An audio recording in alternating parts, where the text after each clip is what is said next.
Was Steve Nash the problem? That's the take. Was Steve Nash actually the problem? Okay, because I've got a great affinity for that man. I think he had some coaching deficiencies. I don't think there's any reason to pretend that he didn't. But they had a 1-5 start, and so since then they've went 13-7. So great turnaround. You could make a case and say, "Wow, I can't believe that the net season's turning around." Mhm. They have a lot of talent on their team, which should naturally get them some wins. Kyrie has really done a great job of just bouncing back from what should have been far more punishable and whatever happened. But Ben Simmons is also regaining a bit of steam. He's had a lot more success in this part of the season than he did at the start, and that's probably just rust wearing off and getting back into the reps of things. But was Steve Nash the problem, or did that team actually just need more time? Uh, by the end of the season, do we project, or at least I'm looking at this, I don't think the Nets will eclipse 50 wins, right? I think that they'll sit between 40 and 50 wins quite comfortably. I think at the start of the season with Steve Nash at the helm, I would have also said they'll probably have 40 to 50 wins, maybe an eight seed, maybe a six seed. I don't think that their season trajectory is that different. I haven't really heard any direct quotes saying, oh, things are better now in terms of, oh, like the offense flows better or the defensive scheme's better. I know that there's a psychology to be made that sometimes a change of coach is just enough of the kick to get the engine rolling. But I guess on what your thoughts is, do you really think that Steve Nash was that much of the problem and holding them back from whatever level of success we're having? I think you hit it in your second sentence or third sentence. Steve Nash clearly had some coaching deficiencies.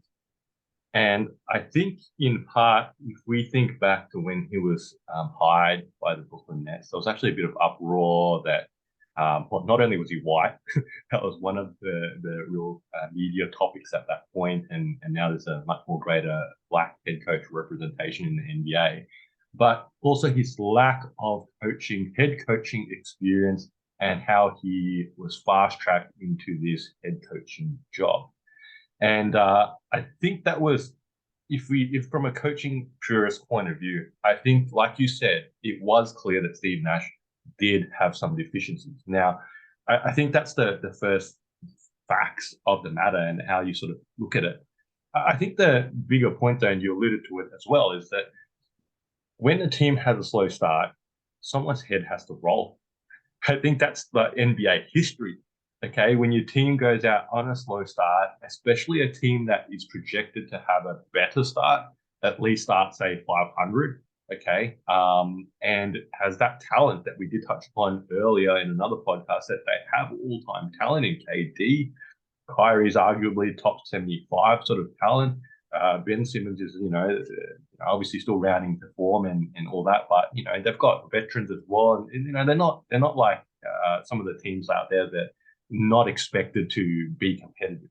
They are expected to be around that 500 mark, and it didn't happen for them. And I'm sure you've probably seen with past articles about Coach of the Year, where coaches of the year have almost been cursed with an expectation when they win that award that they come out and have an equivalent sort of season, and many of them don't. And those sort of slow starts also cost them their coaching sort of jobs too. And I think that's sort of what's happened to Steve Nash. But was it his fault? Is he to blame? That's the rhetorical question. I know that we're talking about historical stuff. This is just what happens to coaches, but do we really think? Let's say they, two parallel universes. They fire him and they keep him. How different is their outcome of the season? I just don't see it. I think there needs to be more accountability on those players. It's a bad makeup of the team. So what would be a different outcome than not firing Steve Nash after such a slow start this year? We'll chat to KD think, about it. We better have a firm chat. well, I think you got to give it time, right? Because so Kyrie goes and gets suspended, and that's when the team actually went on some form of success, right? So you can make a case and say, let's analyze this a little bit. How well do they do together? Is there an issue with having two ball dominant perimeter players that are really ISO orientated? Is that not the greatest makeup of the team? And then you add in a player who is really, I would almost like, maybe this is a hot take. Like, is Ben Simmons just a more athletically talented Dennis Rodman? As in, just just offers just offers just offers a defensive side of the floor. Really good at that, but he obviously gets a couple more baskets because he will dunk the ball and shoot the ball a little bit more, right? Is there an element where Ben Simmons' game is very linear, very specific, and so you add him to a team like that, in which, oh, the logic is he'll just distribute to the ISO players the whole time. That's not how isolation players work. You can't put distributing point guards or distributing players with ISO players and expect that to work. ISO players need So 5 to 7 seconds. So what's one thing the Nets could have done besides firing Steve Nash that would have rectified their season? Wait. You just Wait. wait. Just wait. You just wait. Just wait. Just wait. Is that the same tip you'd give to every team that has a slow start? Yeah. No, I think I would. I think I've learned something. I'm here to reflect a little bit on our earlier hot takes. This season is going to be a lot more boring than I think we envisioned. And by boring, I mean it will be less dramatic than I think we predicted. I don't think there's going to be a 65-win team. I don't think there's going to be a 10-win team. I think it's going to fall all in between that. I think there's going to be a very competitive top 8 on both conferences. I think the tanking teams will be very similar in mind as well. And there won't be as many tanking teams as we predicted. And the competitive teams will be legitimately trying. And I think the championship window is very open at this point. And there's not going to be any dramatics of ridiculous win streaks or lose streaks or players, taking their teams all the way to the finals. I think it's going to be a very conventional season where you might need to wait until the All-Star break to have a very good sense of what could happen, because we know that teams go on a run after the All-Star break, and we might be waiting until the 70-game mark to have a good picture of what the playoffs will look like.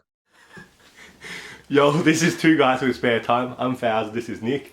You're probably a basketball fan like us, so hopefully you can throw us an assist in giving our video a like and subscribing to our channel. And if you got thoughts, feelings, or even some suggestions, please put them down in the comment section below.